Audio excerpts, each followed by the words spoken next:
السلام علیکم ورحمۃ اللہ وبرکاتہ۔ الحمد للہ والصلاة والسلام علی رسول اللہ وبعد۔ اعوذ باللہ السمیع العلیم من الشیطان الرجیم، بسم اللہ الرحمن الرحیم۔ وَإِن تَعُدُّوا نِعْمَةَ اللَّهِ لَا تُحْصُوهَا۔ اللہ تعالیٰ نے انسان پر بے شمار احسانات اور اس کے بے شمار نعمتیں عطا فرمائی ہیں۔ ان نعمتوں میں اللہ تعالیٰ کی ایک عظیم و شان نعمت وقت، فراغت اللہ تعالیٰ کی بہت بڑی نعمت ہے، اور جسے اللہ تعالیٰ یہ نعمت عطا فرما دے کہ انسان فارغ البال ہو تو اسے اس نعمت کی قدر کرنی چاہیے اور اسے مفید کاموں میں استعمال کرنا چاہیے۔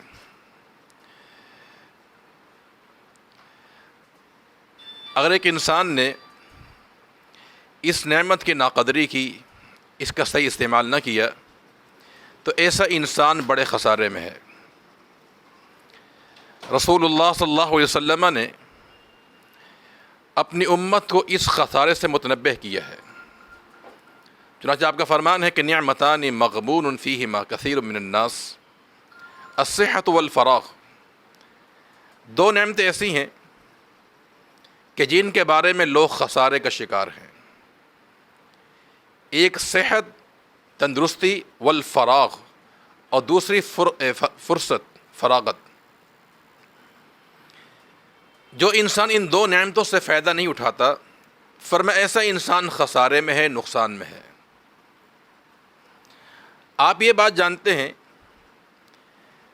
کہ ایک انسان اگر سودا کرے اور اس سودے میں وہ خسارے کا شکار ہو جائے تو یہ انسان کے کم عقلی اور مزاج کے بگاڑ کی دلیل ہے،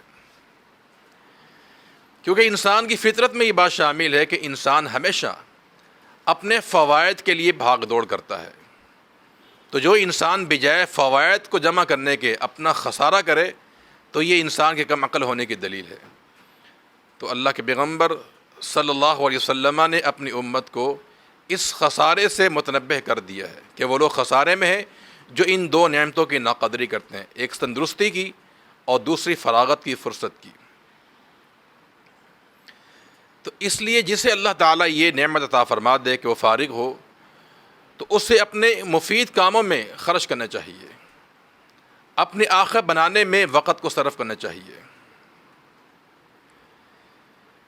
رسول اللہ صلی اللہ علیہ وسلم اس وقت کی جو قدر ہے اس کی تلقین صحابہ کرام کو کیا کرتے تھے کہ وقت کو تم غنیمت جانو، وقت کا ضیاع نہ کرو۔ آپ باقاعدہ صحابہ کرام کو اس کی تلقین کیا کرتے تھے۔ ایک موقع پہ رسول اللہ صلی اللہ علیہ وسلم نے ایک صحابی کو نصیحت کی، فرمایا اغتنم خمسا قبل خمس، کہ 5 چیزوں کو 5 چیزوں سے پہلے غنیمت سمجھو۔ فرمایا کہ جوانی کو بڑھاپے سے پہلے، صحت کو بیماری سے پہلے، غنا کو، مالداری کو فقر سے پہلے، اور فرصت کو مصروفیت سے پہلے، اور زندگی کو موت سے پہلے۔ فرمایا ان 5 چیزوں کو غنیمت سمجھو۔ تو گویا کہ رسول اللہ صلی اللہ علیہ وسلم صحابہ کرام کو اس وقت کی جو اہمیت ہے، فرصت کی، اس کی تلقین کیا کرتے تھے۔ وہ لوگ بڑے خوش نصیب ہیں جو اپنے وقت کے قدردان ہیں، وقت کا صحیح استعمال کر رہے ہیں، فضول کاموں سے اپنے آپ کو بچا کے رکھتے ہیں۔ لیکن ہمارے معاشرے میں بعض ایسے لوگ موجود ہیں جو اپنے اوقات کا ضیاع کرتے ہیں، بلکہ اگر یوں کہا جائے کہ اپنے وقت کا قتل کرتے ہیں تو غلط نہیں ہوگا۔ بیہودہ کاموں میں، لو کاموں میں اپنے اوقات کو ضائع کرتے ہیں۔ مثلاً جن حالات میں ہم گزر رہے ہیں، لاک ڈاؤن کا سلسلہ ہمارے ہاں جاری ہے۔ اب لوگ گھر میں فارغ ہوتے ہیں، لوگوں نے اپنی فرصت سے فائدہ نہیں اٹھایا بلکہ ناجائز گیموں میں، کھیلوں میں مصروف ہو گئے۔ بعض لوگ اپنے گھروں کے اندر ان اوقات میں لوڈو کھیلتے ہیں، کیرم بورڈ کھیلتے ہیں۔ حالانکہ مسلمان قرآن نے کہا فحسبتم انما خلقناکم عبثا، کیا تم سمجھتے ہو کہ ہم نے تمہیں بیکار پیدا کیا ہے؟ انسان بیکار پیدا نہیں کیا گیا، اللہ نے انسان کو کسی مقصد کے لیے پیدا کیا ہے۔ تو جس بندے کے پاس یہ نعمت موجود ہو کہ فارغ البال ہو، اس کے پاس وقت موجود ہے، تو اسے اپنے اس وقت کو فضول کاموں میں گزارنا نہیں چاہیے، اسے مفید کاموں میں صرف کیا جائے۔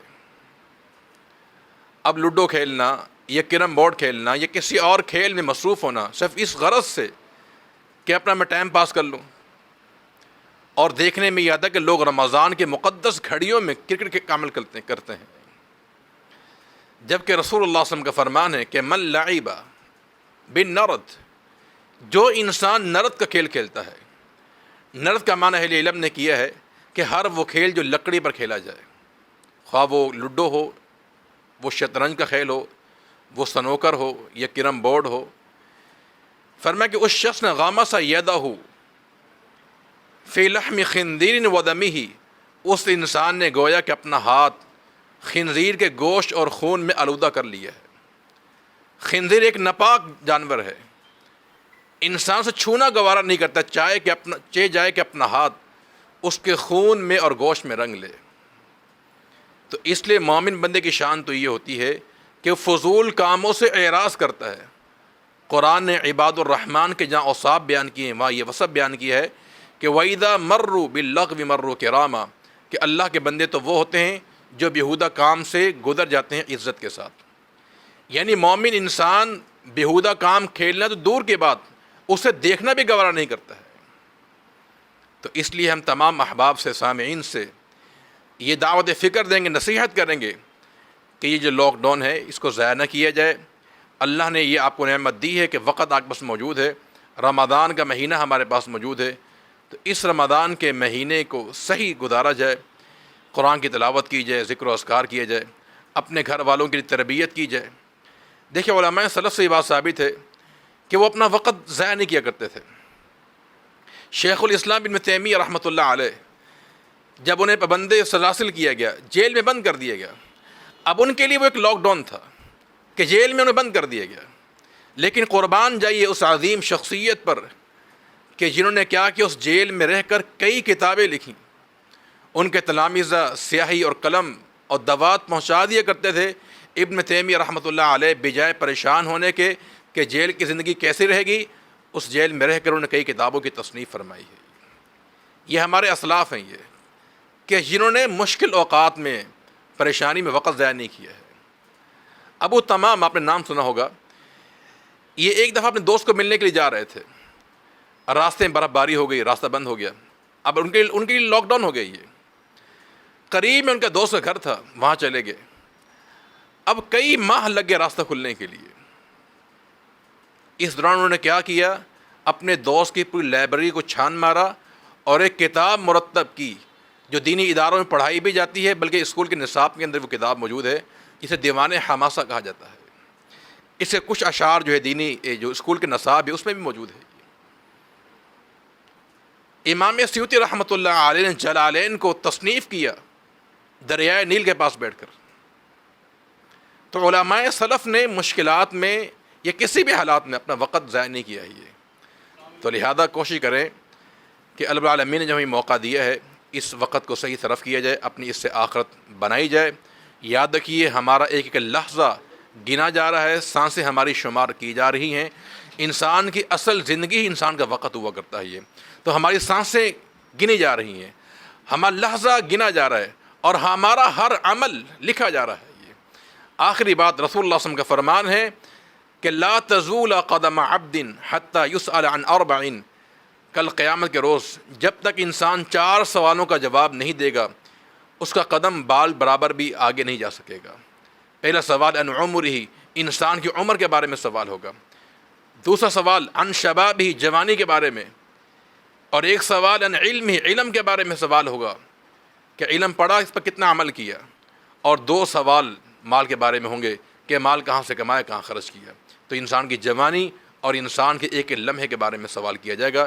تو اللہ سے ہم دعا کریں کہ العالمین ہمیں اپنا یہ جو وقت ہے اسے صحیح جگہ صرف کرنے کی توفیق عطا فرما دے۔ آخرت بنانے کے اللہ ہمیں توفیق عطا فرما دے۔ وہ آخر دعوانا الحمدللہ رب العالمین۔